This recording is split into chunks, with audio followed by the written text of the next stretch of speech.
Welcome to Solivity.com's passion-driven interviews with founder Brian Westley Johnson. Each of these carefully curated interviews is all about supporting you in getting inspired to live your best life today. So let's get started. Here's Brian. You know, we've got a great show for you tonight, so I am so excited to get it started. You know, when I was thinking about this show, I was thinking about these guest interviews. You know, there's such an, inspiring group of courageous people.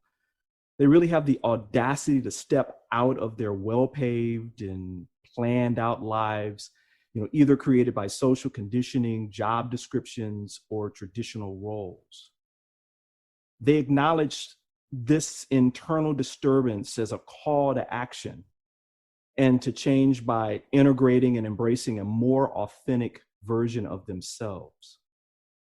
They literally had the audacity to dream and say yes to their soul's calling.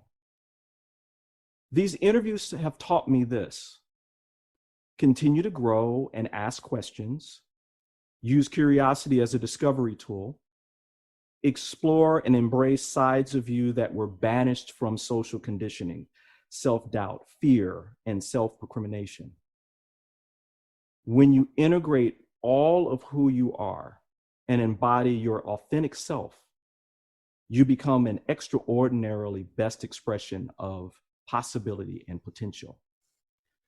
So tonight we welcome filmmaker Crystal McCrary, who embodies these important sentiments. Throughout her entire life, she has sought to embrace all of the possibilities of her life, leading her to be all that she is meant to be and even more.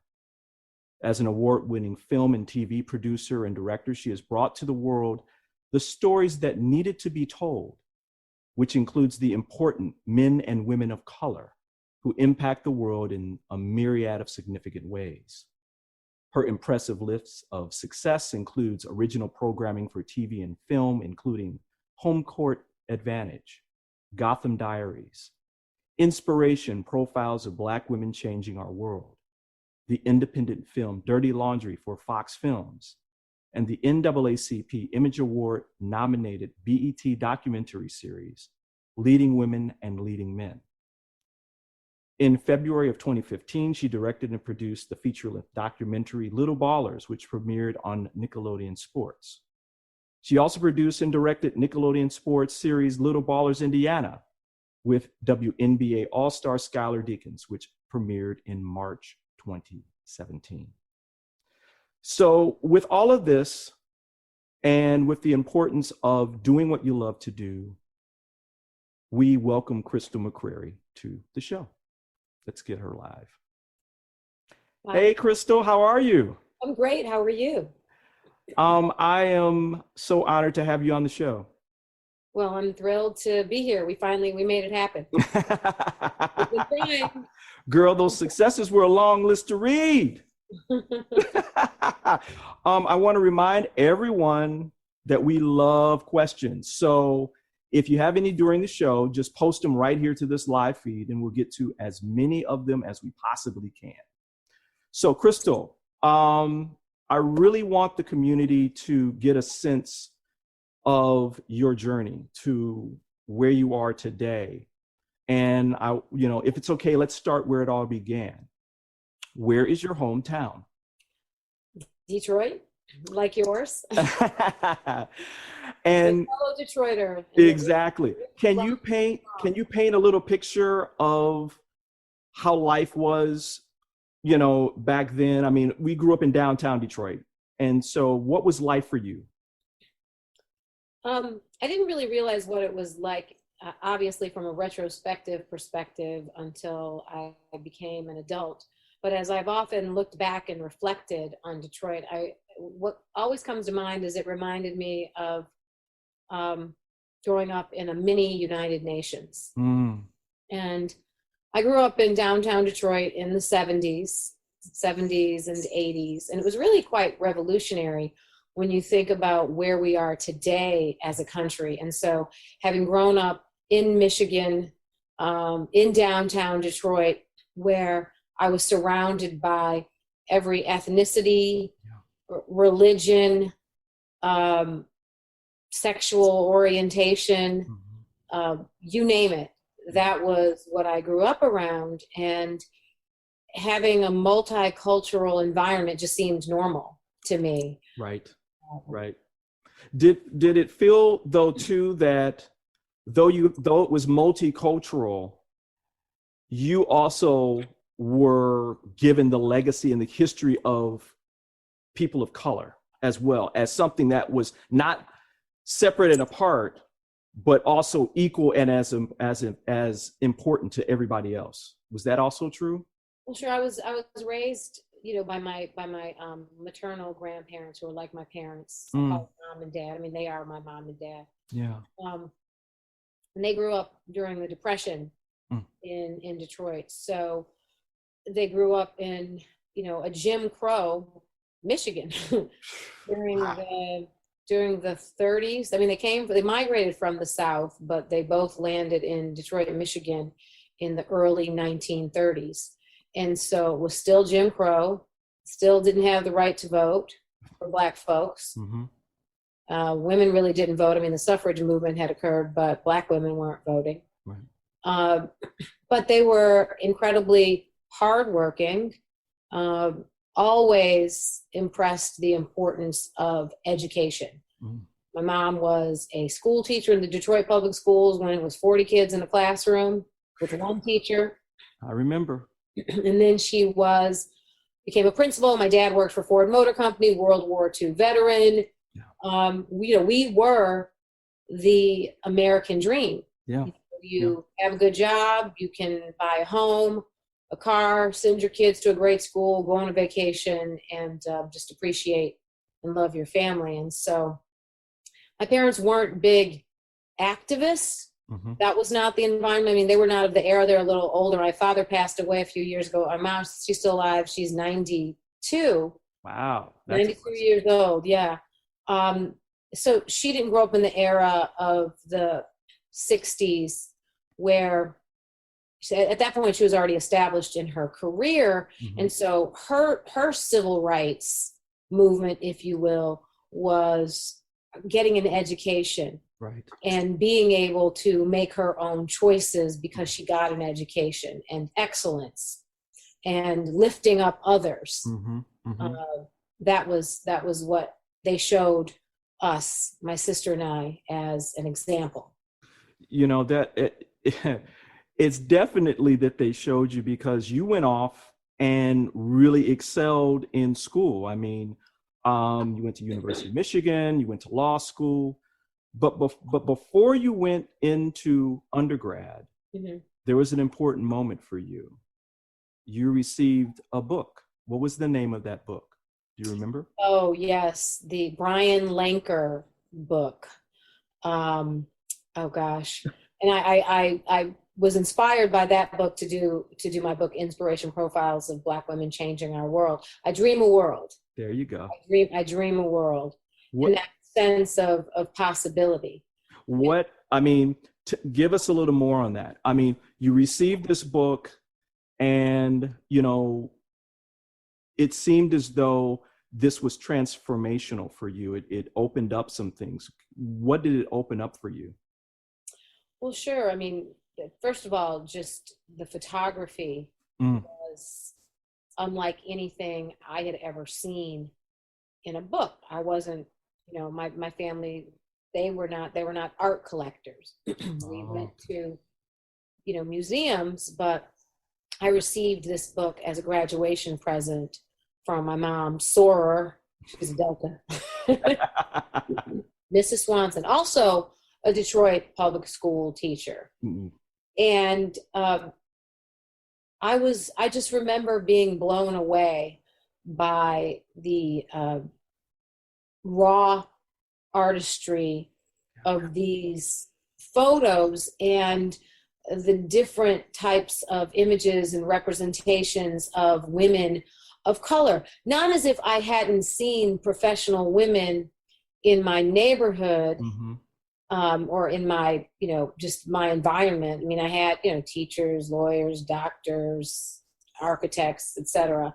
in my family, but it broadened that world. It took me outside of Detroit. It took me outside of Michigan. It took me to, Planned Parenthood, Toni Morrison. I mean, I'm trying to think with it was Faye who was there at the time at Planned Parenthood, but just the women that he chose to profile were really trailblazers in a way that I just had not seen, at least in a book. So proud. It's funny that it seemed like your world just expanded. Yes. And it seemed like that expansion followed you through college, through, graduate school, and you found yourself in Paris, right? Yeah. So when I was in law school, I studied, I spent a semester in Paris, and I studied European community law. Wow. Which I must admit, I enjoyed Paris, but I did not enjoy that European community law. Paris was why you were supposed to go, just for be in Paris, yes. Not for the other stuff, to be there. Yeah, exactly. Let's talk about this turn, because you're an accomplished attorney, and then it seemed as though you had a calling. Mm-hmm. And that you started to do more around the arts. How did you find yourself there? What was it, something that you saw, or was it something that was always there and you were always kind of working? Mm-hmm. Well, that's a generous characterization to say I was an accomplished attorney, because I was at an amazing law firm in New York City with certainly top lawyers, but I was there physically. But my heart wasn't really there, because I knew that I truly wanted to have a creative profession. I loved writing. I mean, that was my, first creative love. And I knew that I wanted to have a career writing, but what I didn't have in my family or as actual role models was anybody who'd had a career in the arts. We were a very practical stock. You're going to get your education, you're going to get a job, you're going to stay in it, you're going to get health insurance, and make a little money, right, put some money in the savings. Yeah, which is great. Yeah. But I just wanted something more, and so I had several turning points, and I had so many explosions of growth while I was at Paul Weiss. That's the firm in New York City that I worked for. Mm-hmm.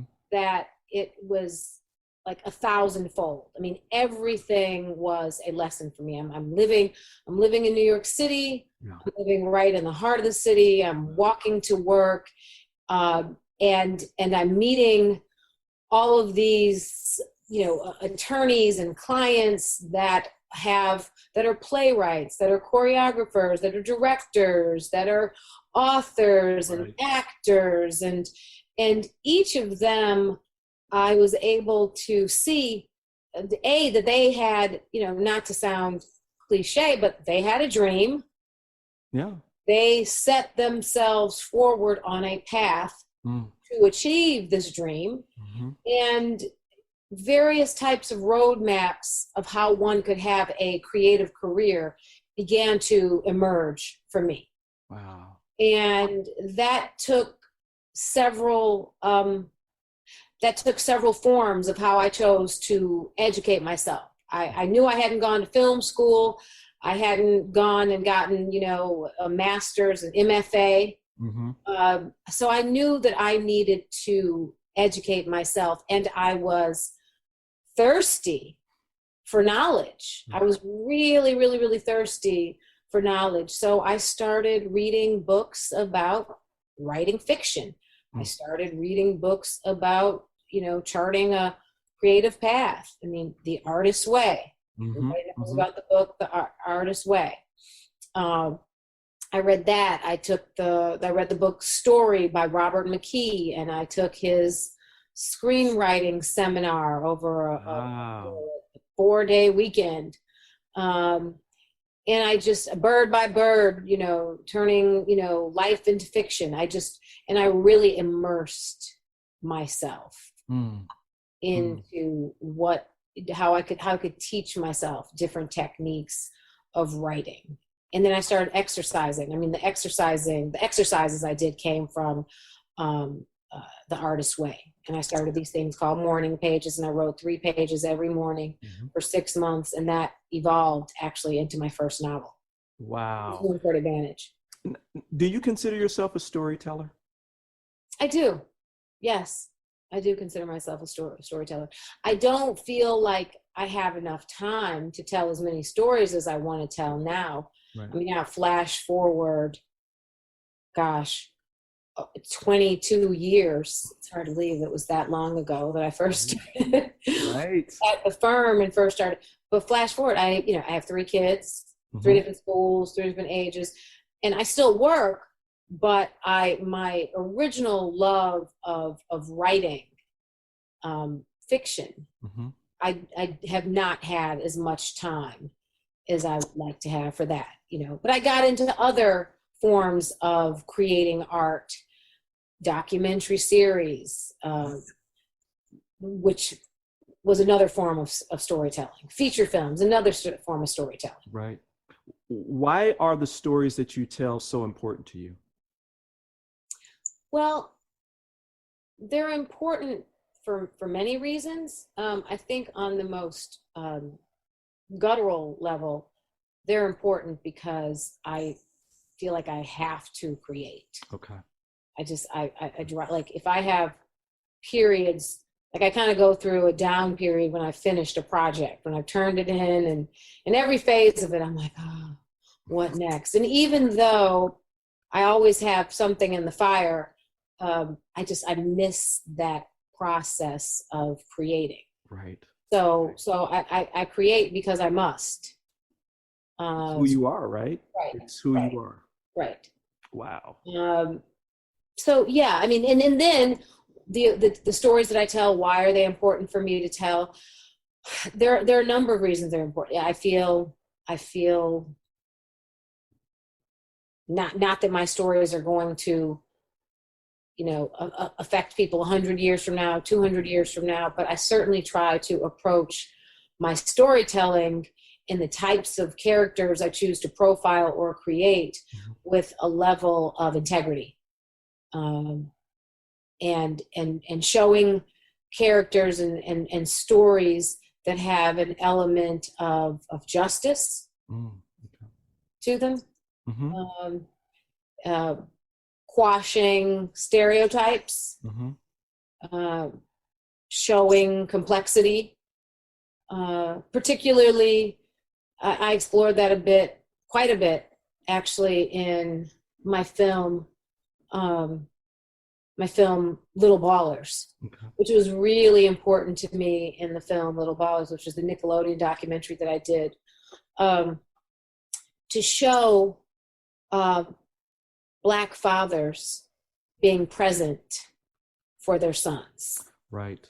Which most people would think is the opposite based upon, again, the stereotypes and all that. But when you statistically look at it, it's actually the reverse. Right. So it seems as though part of what you're trying to create is actually something that you've already experienced, and that is you want to bring the authentic forward, right? Absolutely. Yes, absolutely. How did the project come out? How did Little Ballers come to you? How did it come to be?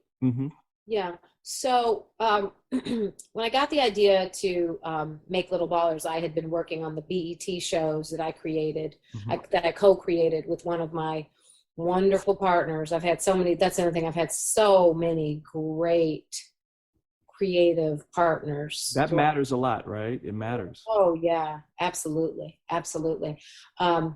But we had the show Leading Women, which profiled women of color who've impacted the country socially, politically, artistically. And we did Leading Men and profiled so many extraordinary women from Maya Angelou to Iman We profiled Hill Harper, Wynton Marsalis.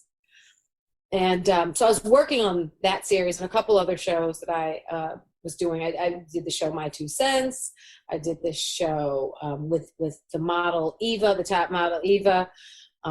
And my son at the time, my 17-year-old son, was playing basketball on an AAU team. That's Amateur Athletic Union team. And I was team mom. You know, by default. I hadn't volunteered for that position, but it just came to be. All the kids would come to our house for sleepovers. And so I was always with this diverse group of boys who, but for basketball, their paths would not have crossed. They were all from very different backgrounds. It was chance, it was serendipity. And I just found that although they were deeply passionate about basketball, what was more interesting to me was them coming together from different worlds and how they uplifted each other and brought each other hope as friends. And so I said, let me put a camera on and see what I get. And so that's how it was born. Wow. So again, bringing the authentic forward. Right? This community of boys that you would never see together, and you put it on film. Is that success also brought you a second documentary film? Did Nickelodeon come back to you? Or for Little Ballers Indiana? How did that all come about? They wanted me. The first Little Ballers did really well for them, and they wanted to do another one. And so they wanted to change the format slightly. The second one I did in partnership with them from the very beginning. The first Little Ballers I had done independently, no buyer, no studio. I did it independently with the former NBA player Amari Stoudemire and the artist, rapper Lupe Fiasco. They were my partners on the first Little Ballers. And so we were able to do it. And I took it on the film festival circuit, did screenings, and Nickelodeon emerged as a buyer on that. So the second Little Ballers Indiana, they felt it was better to do as a series, 3 half-hour episodes. Because just they found that their demographic responded better to shorter format. Gotcha. It was successful. I mean, again, you following your path, just, these doors started to open up, because I guess I look at it like Oprah says, the flow, right? You're in the flow and you're doing what you're supposed to do. And then these things start happening and start coming. Yes. We were talking about before we were doing this interview, we were kind of like talking about different things. You've got some pretty amazing new projects that you're doing. Tell us a little bit about those. Yes. So one of the major, or the primary new project that I'm working on that's going to take up most of my time, I'll be able to do other projects, but this one, let me just first start by saying this. There's a woman, an extraordinary tour de force businesswoman who asked me to come on this project. Wow. Who has committed herself to being inclusive and to elevating women and giving women opportunities for projects that they have been denied for several decades. Wow. And so I have to just start from there. I mean, she is a powerhouse. All right. And I will say that the last few projects that I've worked on have been extraordinary women that have come together. And, I've partnered, for instance, with Morgan Stanley on a book, on a couple of films, on a series. And it's a woman up in Morgan Stanley who has reached out and wanted to create these partnerships. I mean, we are all taking our candle and lighting everybody's candle, and it's just getting brighter. So back to the current project. So I have signed, I can't divulge too much about it, Of course. other than to say I'll be in Los Angeles working on it for back and forth between New York and Los Angeles, working on it for like the next couple of years. All right. And it's groundbreaking. Wow. Wow. And a new book? Yes. I am working on a new novel. And then I actually have a sequel for one of my other books, which I have to come back and share a little more with you. Absolutely. About that. You see, you beat me to it. I was going to say, girl, you have to come back. I would love to. I would love to. So it's an exciting time. It's a hopeful time. Yeah. You know. Speaking of hope, with all that you've experienced, and also as you being a mother, to the people who have children, or if there was a child in front of you right now, what would you say to them about living their life, their journey? What words of inspiration, empowerment, what would you say to that person, that child? Oh gosh, there's so more. But one thing I would say, put down your phones and read more. Get off of social media. Right. I think all the parents are like, yeah. Read more books, educate yourself, remain intellectually curious, reject this soundbite way of communicating. That's something that is really important to me. And then I have, all sorts of specific advice, but having 2 teenagers and then also a 5-year-old, I realize that it's incredibly important, particularly in this era of social media, for our teens. I mean, there's some positive about it, but there's a lot of negative because there's so many shortcuts that they take to getting information, and I think it's addictive.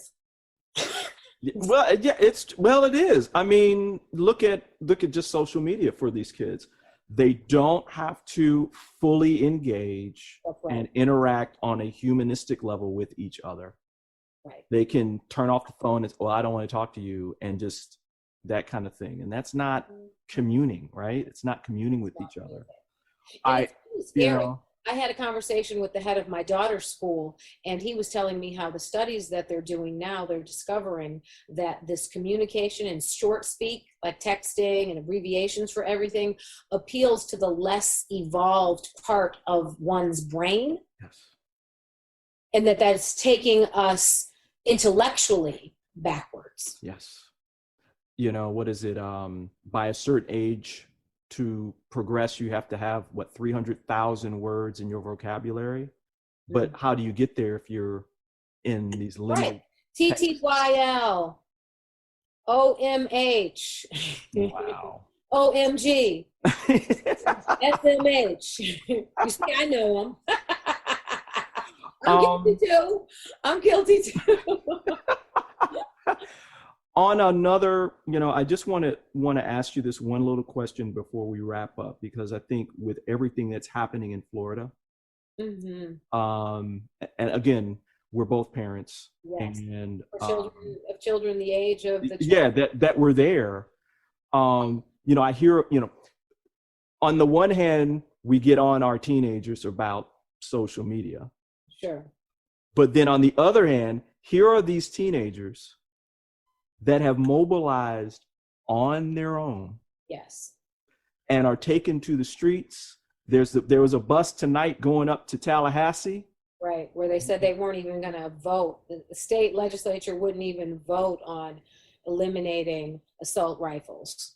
Wow. What is your feelings about all that, about what's happening down there? Well, I think the way that the extraordinarily articulate and courageous and heartbroken teenagers in Parkland, Florida, the way that they are using social media and mobilizing is the best possible way that you can use it, because they're really using it for change. They're using it to send out a message of stop this madness. Sensible gun control is something that should be from the top down. It should be put into effect. And we've turned into a nation that, first of all, the Second Amendment, you're going to bring out the lawyer in me, the whole notion that everybody has the right to bear arms. Well, you know, the Second Amendment said a well-armed militia. And then that's where all sorts of debate comes in. Well, that means the people, well-armed militia as well, if there was an uprising and they needed to protect themselves. But I'm sure that the framers of the Constitution, when they wrote the Second Amendment, they were not envisioning a 17-year-old, 18, however old that thing was, going into the school and shooting them up with an AR-15. That's not what was envisioned. And something is really broken and really problematic.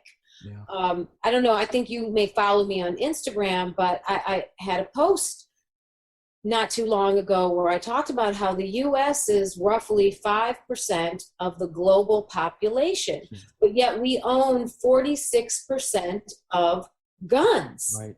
What does that say about us as a society? Right. And Sandy Hook didn't change it. It didn't change after Columbine, although they used weapons besides guns, but it didn't change after Vegas. And I'm hopeful that it will finally change with these teenagers who do have social media to spread their message. I'm particularly disheartened that there are truthers out there already trying to say, oh, they're fake. These teenagers are crisis actors. I mean, that's how bananas things are right now, because it starts from the top down. And since news has been called fake and all of our intelligence agencies have been, someone's attempting to discredit them, it makes it more and more challenging. So we will be led by a child. Well, I mean, what's the saying, out of the mouth of babes, right? Yes, that's right. I think maybe what you're doing as an example of being authentic, saying and doing what you mean, and the reverse of that, and letting these children see that example and say, okay, well, I believe in this and I think this is wrong.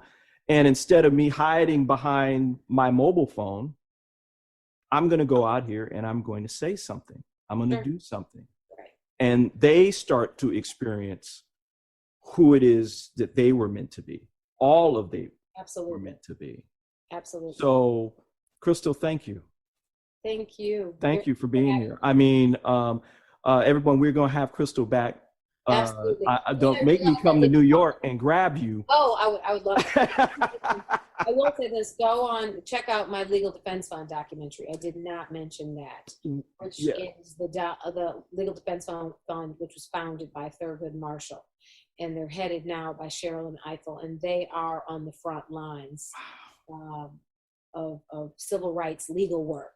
We will make sure we get all the information from you so that people can get it educated and inspired, get some wisdom, so that they can be all that they were meant to be. Again, Crystal, thank you so much. Thank you so much. And again, we'll have Crystal back soon on our show. Well, with that, I'm going to say this is Brian Westley Johnson. Thanking each and every one of you for joining us tonight.